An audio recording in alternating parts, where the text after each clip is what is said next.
What if walking more isn't the answer? After 70? For years we've all heard the same advice. Just walk more to stay healthy. And while walking is definitely good for you, it's not the whole story after 70. In fact, it might even be holding you back if it's your main form of exercise.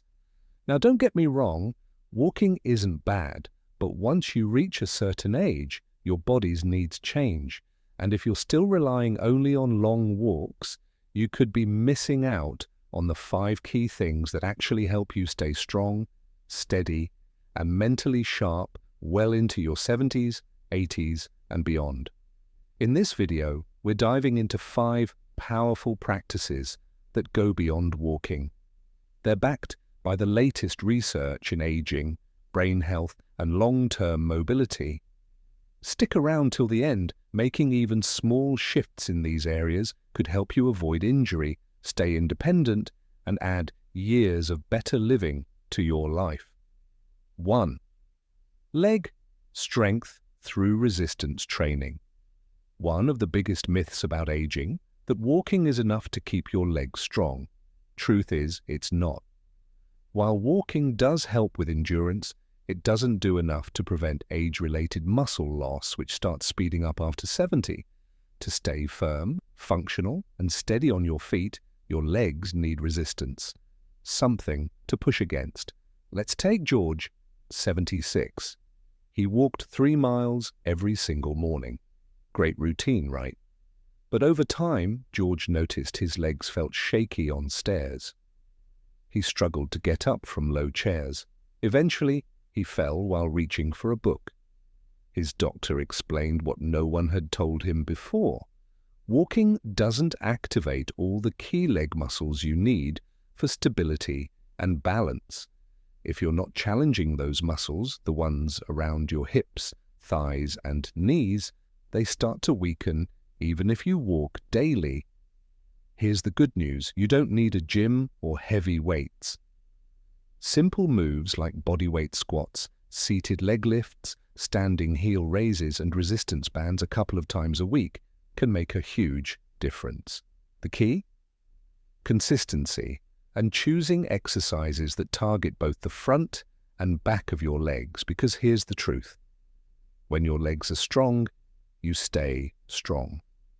You walk with confidence, rise from a chair without effort, and prevent falls before they happen. So if you've been skipping strength training because you thought walking was enough, this is your sign to start giving your legs the extra support they've earned. They've carried you a long way, and they're not done yet. 2. Balance and coordination, the silent superpowers. Most people assume if they can still walk every day, their balance must be fine. But that's not always true. Walking is rhythmic, familiar, and usually done on flat, predictable ground. But life throws surprises, rugs, curbs, pets underfoot, uneven steps. And to stay upright in those moments, you need balance and coordination. 2 things that decline quietly unless you're training them on purpose. Take Helen, 80. She walked around her block every day and felt great. But one day, her granddaughter dropped a toy in the kitchen. As Helen stepped back, she tripped and fell. She wasn't weak, she wasn't clumsy. Her body just wasn't used to sudden changes in movement anymore. Her coordination had quietly faded without her noticing. Balance training doesn't have to be complicated. Try standing on one foot while brushing your teeth, walking heel to toe along a hallway, gentle Tai Chi, or marching in place. These simple moves strengthen the tiny stabilizing muscles in your ankles and hips, and they retrain your brain to react more quickly when something throws you off. That split second when you trip on a rug or miss a step, that's when falls happen, and falls are the #1 cause of serious injury after 70. That's why walking alone isn't enough. You need intentional movements that help your body stay steady, responsive, and ready for the unexpected. So ask yourself, when was the last time you practiced balance on purpose? Can you turn quickly without reaching for a wall or chair? These aren't just exercises, they're life-saving habits. They're not just exercises, they're life-saving skills. And the sooner you start building them, the better protected you'll be from the kind of fall that can take months or even years to bounce back from. If you've made it this far and you're finding these insights helpful, go ahead and drop a number 2 in the comments to let me know you're still with me. And if you haven't subscribed yet, now's the perfect time. Hit that subscribe button and turn on the bell so you don't miss out on any future videos. Your support means the world and helps us keep creating content that informs and inspires. All right, let's keep going. 3. Protecting your joints with low-impact movement. By the time we reach our 70s, our joints have carried us through a lifetime of movement. Every step, every climb, every effort, it all adds up. And while walking is good, too much of it, especially on hard surfaces, can start to take a toll. At this stage, it's not just about moving more, it's about moving smarter. Let's talk about Martin, 73. Walking 5 miles a day was his favorite part of the morning.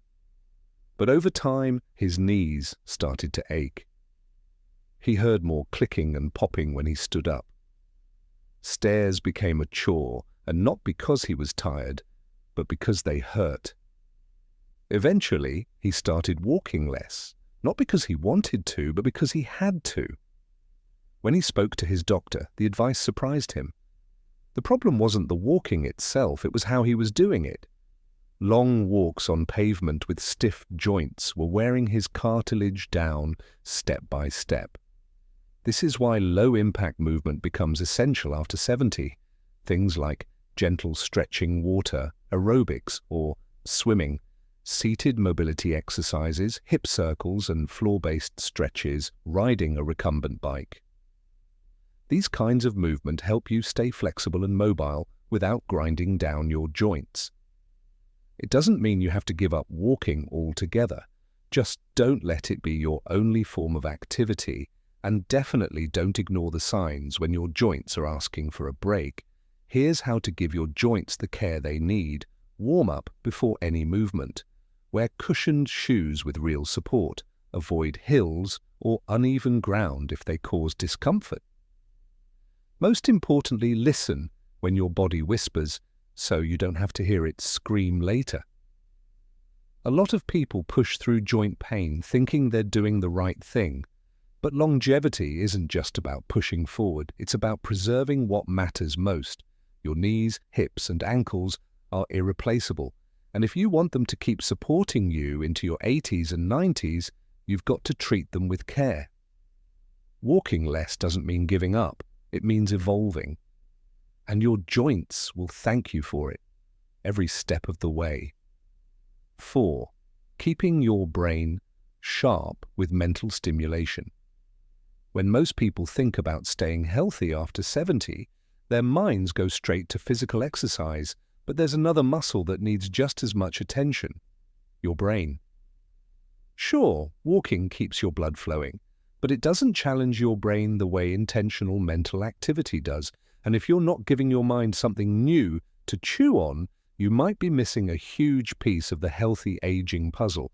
Take Barbara, 79. She walked every morning, read the newspaper, and kept up with household tasks. But she started noticing little things, forgetting names, losing track of conversations, misplacing her schedule. Her doctor asked her a simple question. When was the last time you learned something new? That one question hit hard, because she couldn't remember. Barbara's routine kept her body moving, but her brain was on autopilot. The truth is, your brain needs novelty, challenge, and active engagement to stay sharp. It's not about being perfect, it's about being mentally present. Here are a few easy ways to stimulate your brain. Try a new card game. Learn a simple recipe you've never made before. Write a handwritten letter. Learn a few phrases in another language. Memorize a short poem. Join a book club or discussion group.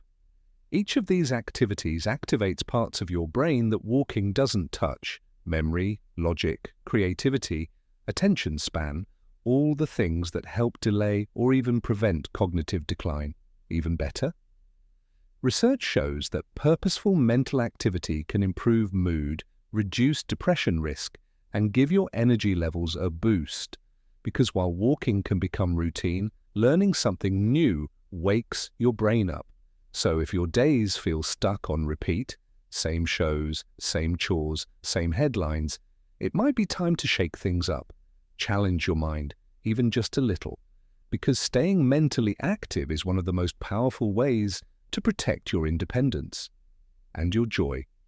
Your brain doesn't thrive on routine. It thrives on curiosity, focus, and effort. The more you give it what it truly craves, the more it will reward you with clarity, confidence, and connection that can carry you through the years ahead. If you're still with me and finding these insights valuable, comment number 4 below to let me know you're here. And if you haven't already, take a second to subscribe and turn on the bell so you won't miss out on future videos. Your support means so much. It helps us keep creating thoughtful content that informs and uplifts. Let's keep going. 5. Supporting your heart with better posture and breathing. At first glance, posture and breathing might seem too small to make a big difference. But after 70, these quiet habits can have a huge impact on your heart, your brain, and your overall energy. You might walk every day and still feel out of breath, lightheaded, or just drained. But the issue might not be your muscles. It might be the way you're breathing, or how you're holding your body. Most of us were never taught how to breathe deeply. Over time, shallow chest breathing and slouched posture become second nature, reducing oxygen flow and quietly putting extra stress on your heart. Take Leonard, 78. He figured his breathlessness was just a normal part of aging. He wasn't overweight, didn't smoke, and kept up his daily walking routine. But after a minor surgery, his physical therapist noticed something. His posture was collapsing in on itself. Shoulders rounded, chest tight, and breathing short and shallow. What they discovered? His oxygen levels were dropping during his walks, and his heart was working overtime just to keep up. With a few weeks of simple breathing and posture exercises, Leonard's energy came back. That's the power of diaphragmatic breathing, deep belly breathing. It activates your body's calming system, improves circulation, and even lowers blood pressure. Pair that with good posture, shoulders relaxed, spine tall, chin level, and you give your lungs and heart the space they need to do their job efficiently. This isn't about standing up straight for appearance. It's about creating room in your chest so your organs aren't squished and strained. And here's the best part. You can practice this anywhere, while sitting, standing, lying in bed, or even during a walk. The goal isn't perfection, it's consistency. Start small, 5 minutes of deep breathing in the morning, a few posture checks throughout the day, gentle stretches to open your chest and upper back. They may not be flashy, but these simple practices are the foundation of better energy, calmer nerves, and a heart that doesn't have to work quite so hard. So next time you feel tired or out of breath, don't just assume it's age. Check how you're sitting, notice how you're standing, and most importantly, ask yourself, how am I breathing right now? Because sometimes the biggest difference in how long and well you live doesn't come from how far you walk, but how deeply you breathe while standing still. Final thoughts. Walking is just the beginning. Now that we've covered these 5 essential shifts, it's time to pause and reflect on what they mean for you. Yes, walking still has its place, but after 70, your health depends on so much more than just steps. It depends on the strength in your legs, the stability of your balance, the care you give your joints, the attention you give your mind, and the air you allow yourself to fully breathe. Each of these areas is deeply connected, not just to how long you'll live, but to how well you'll live. The truth is, many people keep doing what they've always done, not realizing their bodies have changed. But you're not the same as you were at 50 or even 60. And that's not something to be afraid of, it's something to honor. Your body is wiser now, a little more sensitive in some ways, but also stronger, more intuitive, and more in tune. It needs a different kind of care now, the kind that listens, adjusts, and evolves, because you're not just trying to stay busy, you're trying to stay well. So if you've been walking every day and wondering why your knees ache, your energy dips, or your balance feels off, you're not imagining it. Your body is asking for more than just motion, it's asking for targeted, intentional care. And the best part? You can start today with one balance exercise, one breathing session, one decision to stand tall. And tomorrow your body will remember, it always does. Thank you for spending this time with us. We'd love to hear from you. Drop a comment below and share one thing you learned today and how you plan to apply it in your life. Your stories and insights inspire us and help this community grow stronger. If you found this video helpful, please like, subscribe, and share. Your support helps us keep creating content that supports, informs, and inspires. Until next time, take care, stay curious, and keep moving forward. We'll see you in the next video.